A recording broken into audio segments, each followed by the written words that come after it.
Okay, part two of my red eye situation with Delta. Okay, so let's just recap real quick. So remember, we're at LAX. Flight should have taken off at 11:59 p.m. It is now at this point in the story almost 2 o'clock.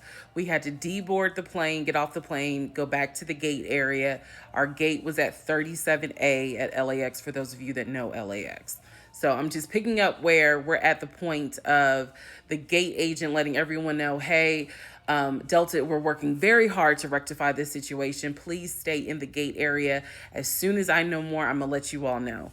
Remember, I took a sleeping pill as soon as I got on that plane, and I thought I was going to be 35,000 feet in the air, just knocked out. My body hasn't yet figured out, no, bitch, you can't go to sleep yet. So I'm doing some kung fu fighting with this sleeping pill that's all in my system. So we're sitting in a gate area. Some people are asleep on the floor. I use the family bathroom because the women's bathroom is closed for cleaning. There's a airport worker who is just vacuuming the carpet, looking at us like, what in the world? Because again, there's no flights coming in. There's no flights leaving. So technically speaking, LAX is just about closed. So we're sitting there and we sitting there. I done pulled my hoodie down to cover my eyes, so I'm trying to just take a nap, just sitting there, because whatever announcement he makes, I'll hear it, I hope, and it'll wake me up. He comes back and he tells us, ladies and gentlemen, Delta was able to get a plane. It's on its way here. And once they give me the go ahead, we will begin boarding. Please don't leave the gate area. I'll give you more instruction. What I heard was, or at least what I thought to myself, because I'm sitting there and I'm at this point I'm cracking up to myself. So y'all went in the garage and found the plane. Y'all gonna rinse it off real quick, gas it up. Probably had to find the keys. I know you don't need keys for a plane, but I'm just saying. In my mind, I was like, they probably were trying to figure out where the keys at for this plane that's been sitting in the garage collecting dust. Real quick, rinse it off, gas it up, and get these people on this plane so we can go ahead and get them to Atlanta. Now, remember what I told you in part one, where the pilot, the captain, again, in my words, he basically was like, I don't know what y'all gonna do, but I'm clocking out in 4 hours, because they were going to be max at their time. So I'm like, oh man, so what y'all gonna do with the crew? Because again, we're almost at 2 o'clock in the morning. So I'm like, who gonna fly us? These are questions going through my head. I'm not actually asking anyone, but I'm like, who gonna fly the plane that's been sitting in the garage this whole time? Damn. Anyway, we're waiting and we're waiting and we're waiting.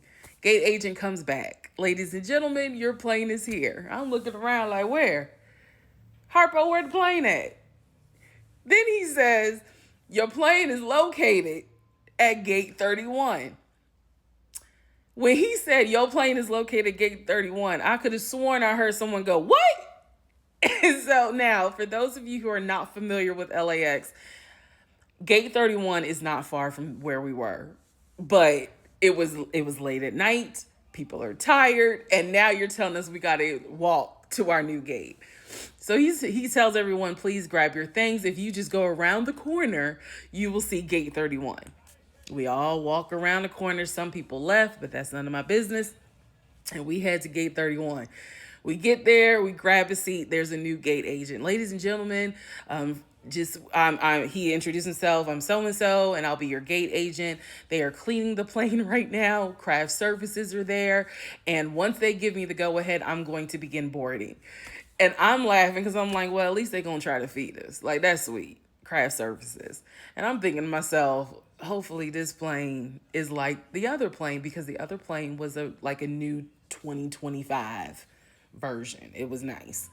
So about 15, 30 minutes, between 15 and 30 minutes later, new gate agent says, we're ready to begin boarding. It is now almost 2:30 in the morning.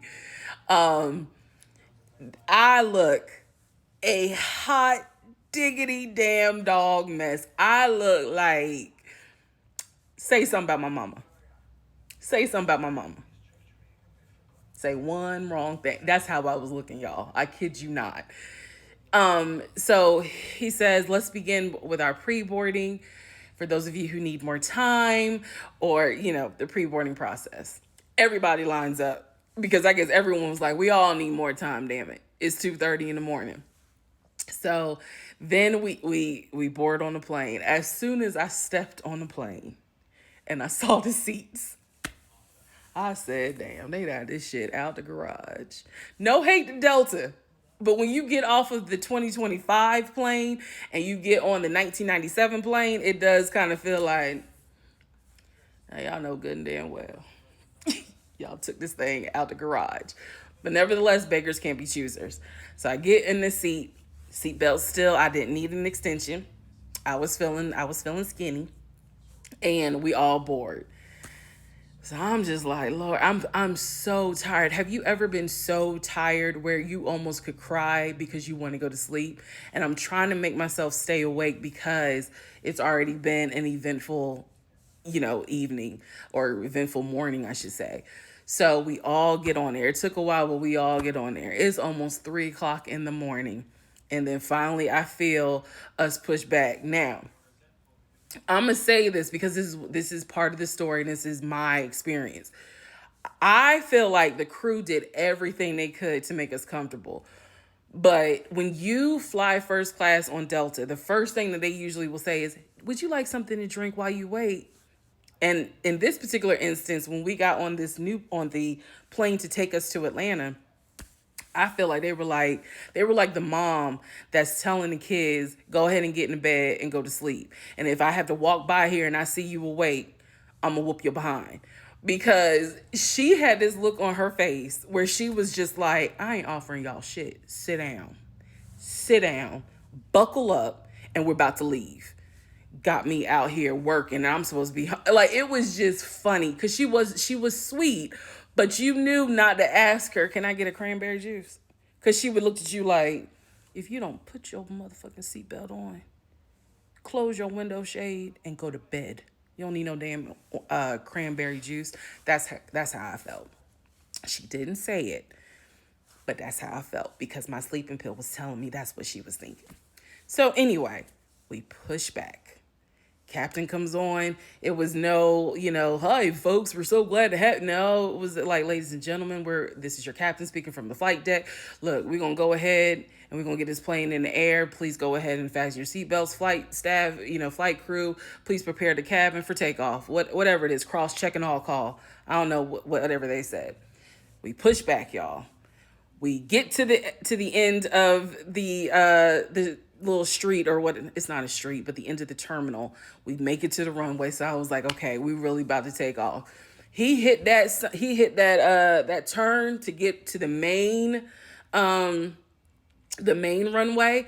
If you've ever flown, y'all know what I'm talking about. It's that last turn right before you get to the long part. And a lot of times the plane will stop and it seems as if they're waiting for, the tower, who was probably on their 15-minute break, to tell him you're clear to go. Nah, Buddy Man hit that turn like, yeah, we finna go because y'all got me fucked up because I'm supposed to be off in like an hour and a half. So here's what we're going to do. We're going to hit this turn and we're going to take off. He hit that turn.